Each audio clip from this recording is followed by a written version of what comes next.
vous allez passer l'oral du bac, je vous félicite, hein, c'est bien parti, vous allez avoir le bac, vous allez vous accrocher et vous allez foncer, ça marchera. Alors comment ça se passe? Vous arrivez, tenue correcte, hein, sans plus, bon, vous êtes bien, sage, propre sur vous, le professeur vous attend et vous propose des sujets. En général, vous en choisissez de 2 à 4, des sujets très courts, hein. C'est souvent 2 sujets. Alors, vous prenez ces sujets et hop, vous vous installez sur une table, tranquille, pendant 20 minutes, vous préparez. Bon. Alors, c'est souvent dans la même salle, hein, que la salle d'exposé, bien entendu. Alors, souvent, pendant que vous préparez, vous avez un camarade qui, lui, expose. Alors bon, ne vous laissez pas distraire, hein, vous restez concentré. Bon, si vous n'y arrivez pas, c'est pas grave, ce n'est pas grave, vous ne vous en faites pas, hein, vous essayez de faire un petit peu, de voir un petit peu ce qui a été demandé dans l'ensemble. De toute façon, ne vous inquiétez pas, au cours de l'exposé, eh bien, si vous bloquez, le professeur va vous indiquer des choses, et ce qui l'intéresse, c'est de savoir ce que vous savez.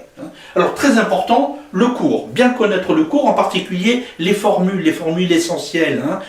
Par exemple, je ne sais pas, sachez restituer la courbe représentative de la fonction exponentielle, de la fonction log. Hein, ce sont des choses importantes. Les sommes, donc les sommes des n premiers entiers, je ne sais pas moi, des formules essentielles, des formules de base que vous devez parfaitement connaître. Et également des petites démonstrations. Hein, les petites démonstrations du cours. Hein, donc si vous les possédez, il n'y aura pas de problème avec ça.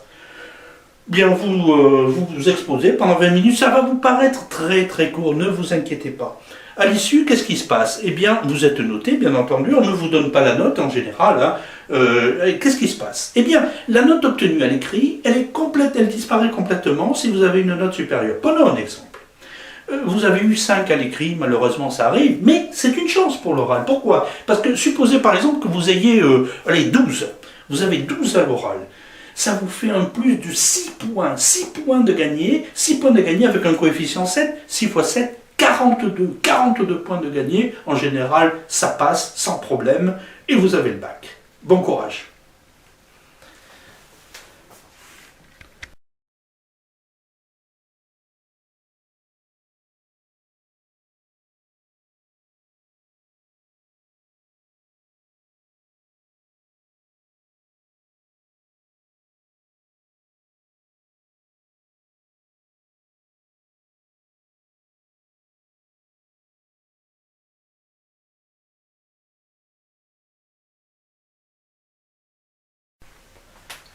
Donc ici, je vais poser grand X égale à exponentielle de X, hein, en notant que, eh bien, grand X sera nécessairement positif. Donc ça, c'est à retenir lorsqu'il faudra choisir la bonne solution. Comment ceci se transforme? Tout simplement, je me retrouve avec x au carré, moins 2 grand X, moins 3, égale à 0. Et là, c'est parti. Delta égale à B2, c'est-à-dire 4 moins 4AC, moins 3 fois 4, 12. Donc ça fait 4 et 12, 16. Delta égale à 16. Delta égale donc à 4 au carré. X1, première racine, X1 égale à moins B, c'est-à-dire 2 plus racine carrée de delta, 4 sur 2A. Donc, qu'est-ce que je raconte, hein? 2 plus 4, 6, hein, sur 2, donc ça va me faire 3. Et x2 égale à 2 moins 4, donc moins 2 sur 2, moins 1, donc x2 égale à moins 1, mais c'est négatif, hein, donc ça j'en veux pas. C'est négatif, hein, on a vu, ceci je n'en veux pas. Seule solution, x1 égale à 3. Donc finalement, x1 égale à 3, donc je me retrouve avec exponentielle de x égale à 3, donc logarithme népérien, je vais passer le logarithme népérien, donc on va trouver x égale logarithme népérien de 3. Voilà la solution.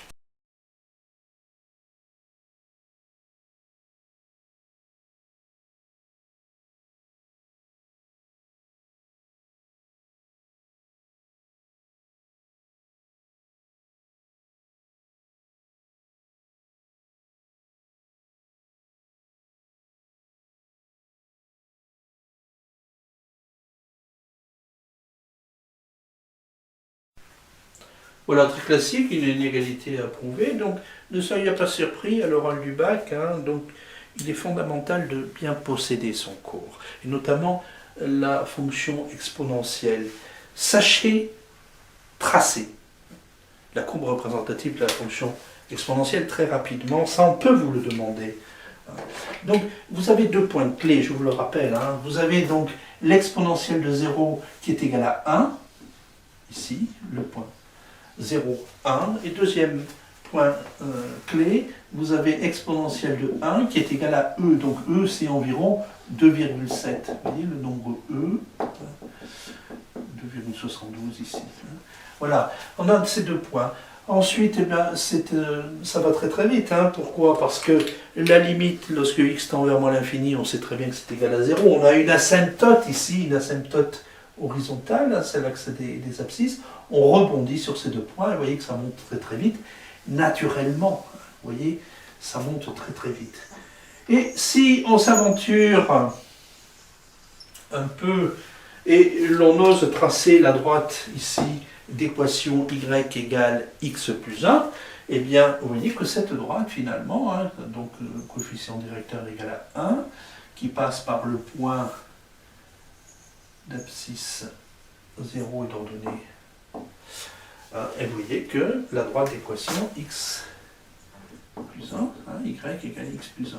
Donc vous voyez qu'intuitivement, on a effectivement pour tout x exponentielle de x supérieur ou égal à x plus 1. Mais ça n'est qu'un résultat intuitif. Alors, comment démontrer ceci? Eh bien, classiquement, on considère la fonction définie sur R par f de x égale, alors f de x égale, eh bien, exponentielle de x moins 1. Ceci moins cela, on va démontrer que cette fonction est positive sur R. Eh bien, très classiquement, on constate que cette fonction est dérivable sur R, f' de x égale donc exponentielle de x moins 1, donc forcément du signe de ceci. Donc on étudie ce signe très rapidement. Bon, on va voir pour quelle valeur de x, par exemple, ceci est négatif. Négatif, donc on y va, on déroule, exponentielle de x inférieur à 1, on fait passer le log dessus, logarithme népérien de x, logarithme népérien de exponentielle de x, donc forcément c'est x inférieur à logarithme népérien de 1, c'est-à-dire 0. La dérivée est négative pour x négatif, elle sera positive forcément pour x positif. Donc le tableau de variation, donc pour x moins l'infini, 0, plus l'infini, décroissant, croissant, que vaut f de 0? F de 0 égale à 1 moins 0 moins 1, f de 0 égale à 0. Le tableau de variation nous indique que pour tout x, eh bien, f de x est supérieur ou égal à 0. F de x supérieur ou égal à 0. Donc vous voyez que cela veut dire tout simplement que exponentielle de x supérieur ou égal à x plus 1, et on a prouvé ce résultat. En déduire que la limite, lorsque x tend vers l'infini, de ceci sur racine carrée de x est égale à plus l'infini. Et bien tout simplement, on dit que pour tout x strictement supérieur à 0, eh bien on peut diviser par racine carrée de x. Quand on divise par un nombre strictement positif, eh bien on ne change pas le sens de l'inégalité. Donc vous voyez que si je divise par racine carrée de x, eh bien ceci sur racine carrée de x, qui n'est autre que x sur racine carrée de x, il ne reste que racine carrée de x, plus 1 sur racine carrée de x. Qu'est-ce qui se passe lorsque x tend vers plus l'infini? Ceci tend vers plus l'infini, ceci tend vers 0, 0 plus l'infini, eh bien ceci tend vers plus l'infini. Donc exponentielle de x sur racine carrée de x est supérieur ou égal à quelque chose qui tend vers plus l'infini. Le théorème de comparaison nous permet d'établir que la limite lorsque x tend vers plus l'infini de ceci est égale à plus l'infini.